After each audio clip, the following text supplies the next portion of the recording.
Hello, my name is Michael Lutz with Jams Innovation, and welcome to your Week 12 update.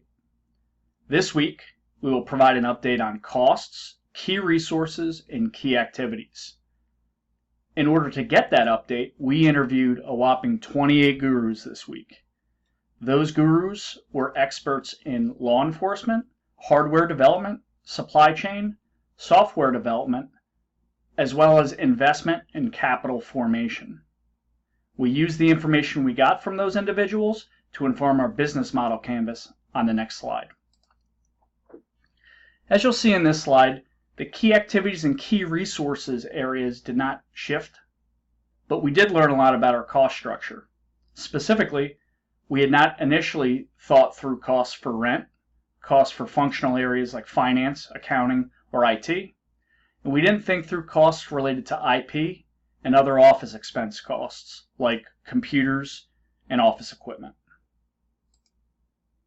As far as things that we confirmed this week and things that we'll need to do further research on, we confirmed that our software development costs will be higher than our hardware development costs, that fixed costs will be higher than variable costs, and that we will need to do contract manufacturing here in the United States to protect our IP and for purposes of information security given the sensitivity of information in law enforcement. As far as things we need to do additional research on, we got wide-ranging answers with respect to our cost of goods sold and specifically our bill of materials for hardware costs. We'll have to dive deeper into that during the business plan to make sure we have the most accurate estimate possible. In addition, because of that, we'll need to do further research for subsequent rounds of financing, as we weren't able to iron out completely our cost of goods sold costs yet, but we do have a base estimate, and you'll see that in later slides. As far as in each area that we interviewed gurus, we had some takeaways. For law enforcement, they indicated strong support for involvement in beta testing, which will be critical for us learning the technical and functional use requirements for the device. From a hardware perspective, we learned that it'll take 15 months to develop a viable product, and they encourage us to use consultants to decrease development time.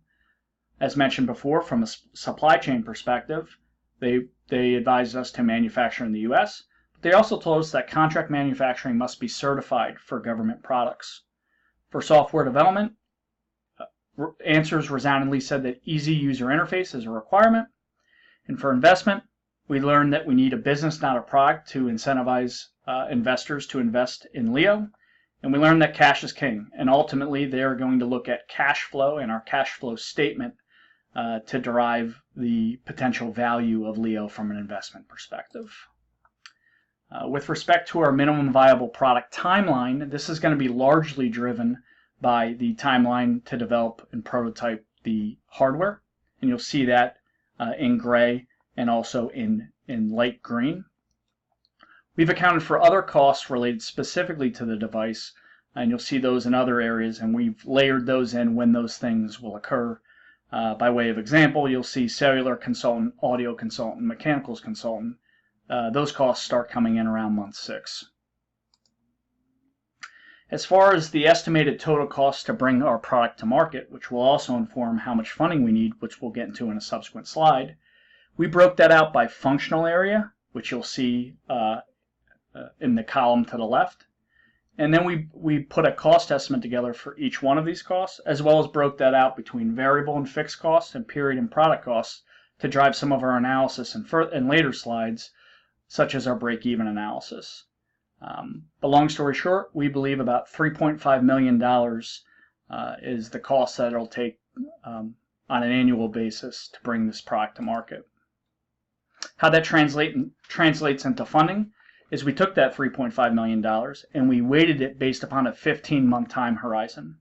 You'll see that certain functional areas like the hardware and software costs or finance and accounting and IT, by way of example, are required for the 15-month time horizon, while others are not, like sales and marketing will get phased in later. Ultimately, we believe we'll need about $3.8 million to get our product to market.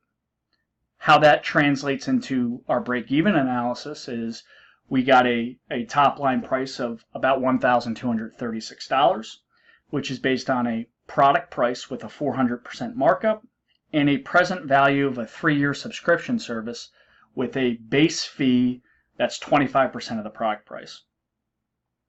From a variable cost per unit perspective, we estimated approximately $100 for the hardware and software costs respectively to get to $200. And from the previous slide, our fixed cost of about $2.9 million, the math gets us to about 2,818 units that we'll need to sell to break even. And finally, that's what we learned this week. We thank you for your time, and we appreciate the feedback you're going to give us. Thank you.